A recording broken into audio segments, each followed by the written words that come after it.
Selamat pagi Dokter Eka. Selamat pagi Mas Timothy, selamat pagi pemirsa seluruh Indonesia. Semoga sehat terus Dokter Eka dalam bertugas. Ya, insya Allah Mas Timothy dan seluruh pemirsa juga insya Allah sehat terus. Baik, dan ini kesempatan juga buat masyarakat untuk bertanya kepada Dokter Eka untuk mungkin masih belum sempat ke klinik atau masih ragu-ragu ke rumah sakit begitu, tapi memiliki kondisi kesehatan yang ingin ditanyakan. Nah, kita akan langsung saja ke pertanyaan yang sudah diberikan kepada kami melalui kami di Instagram kami. Yang pertama Dokter Eka ini dari @ardi45hs. Pagi dok, saya mempunyai penyakit asam lambung. Saya masih belum tahu makanan apa saja yang harus saya hindari. Boleh minta solusi atau sarannya dok? Silakan dokter Eka. Baik, ya penyakit asam lambung itu artinya produksi asam lambung yang berlebih ya. Produksi asam lambung yang berlebih yang akibatnya asam lambung itu akan mengiritasi, melukai lapisan lambung kalau berlebih. Dan itu akan dirasakan sangat sakit, kembung, terus kadang-kadang disertai mual, muntah, bahkan sampai luka berdarah, muntah darah atau buang air besarnya hitam darah. Nah, sekarang pertanyaannya apa yang makanan yang harus dihindari? Tentu memang asam lambung itu sangat berkaitan dengan makanan. Makanan-makanan yang merangsang produktivitas asam lambung itu yang harus dihindari. Nomor satu kopi, ya kopi itu harus dihindari. Lalu yang kedua adalah makanan-makanan yang bersifat asam, ya mangga muda misalnya jeruk yang rujak gitu ya, nah, itu harus dihindari.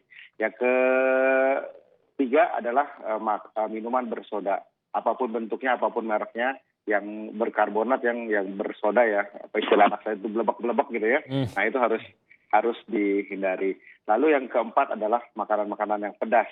Ya ini juga merangsang asam lambung dan juga bisa mengikuti iritasi lambung, yaitu makanan yang pedas ya.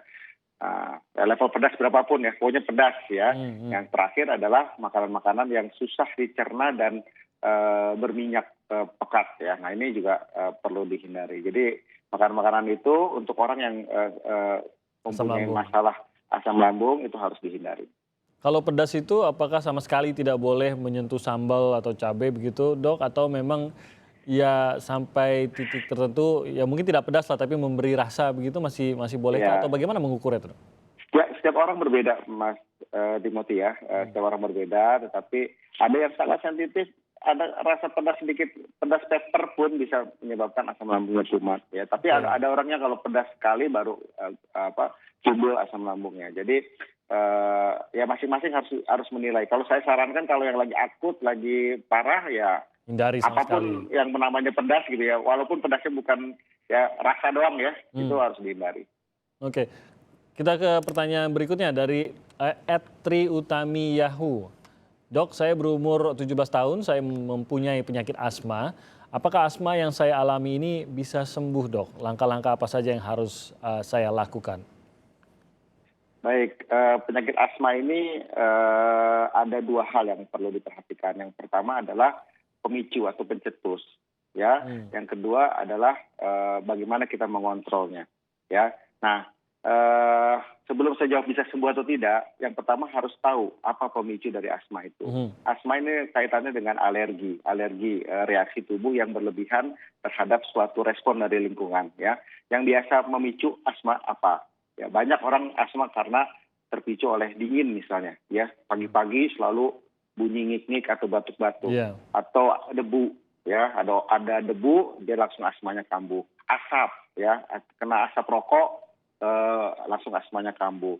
Ada yang bulu hewan, ya, bulu kucing, bulu ayam gitu. Nah itu asmanya kambuh. Jadi pemicu ini harus tahu. Nah bagaimana mengetahuinya? Kita lihat. Kita tuh biasanya kena serangan itu pada waktu apa dan kena apa gitu. Kalau memang sulit membuktikan, ada namanya prick test yang dites oleh dokter. Itu seperti dilukai di jari ya. Nanti dikasih zat-zat tertentu yang biasa menyebabkan asma tersebut. Nanti kita ketahui nih alergen apa atau pemicu apa yang menyebabkan kita kena serangan. Itu namanya pencetus. Nah yang kedua adalah controlling. Nah, controlling ini ada yang sifatnya bisa dengan obat, dan yang kedua bisa dengan hanya aktivitas biasa. Nah ini yang perlu diperhatikan. Nah sekarang bisa sembuh atau tidak? Kuncinya dua hal ini. Kita bisa mengontrolnya dan mencegah terkena atau berjumpa dengan pemicunya. Nah itu kita sebut sembuh. Dalam artian sebenarnya tidak sembuh total, tetapi terkontrol gitu ya. Remisi atau terkontrol. Karena apa? Kadang-kadang asma ini memang bukan kadang-kadang banyak merupakan suatu apa ya warisan ya turunan gitu ya. Ya, Jadi keluarganya, orang tuanya awal asma atau penyakit alergi yang lain. Jadi kan ini kan asma salah satu bentuk alergi penyakit ya. alergi. Nah, Hmm. jadi kalau dikatakan sembuh total mungkin tidak, tetapi bisa terkontrol dan bisa terbebas dari asma tersebut. Kecuali kalau asma ada tipe lain yang memang disebabkan oleh penyakit atau segala macam yang memang kalau disebut obati bisa akan Diobati, benar. sembuh seperti itu. Adakah kebiasaan-kebiasaan harian yang mungkin sebaiknya dilakukan oleh penderita asma untuk menghindari seringnya asmanya kambuh? Ya itu intinya pencetus harus dijauhi ya kalau dia karena dingin ya minimal pagi-pagi misalnya selimutan atau minum teh hangat dan lain sebagainya. Jadi kebiasaan-kebiasaan yang memang menghindari pencetusnya. Nah olahraga teratur membantu menghirup udara segar ya itu bisa membantu kapasitas paru-paru untuk bisa lebih baik. Nah itu aktivitas yang bisa disarankan ya olahraga teratur dengan regangan atau latihan napas itu sangat membantu. Oke, baik dokter kita akan jeda sebentar. Kita akan kembali lagi dan menerima telepon dari pemirsa.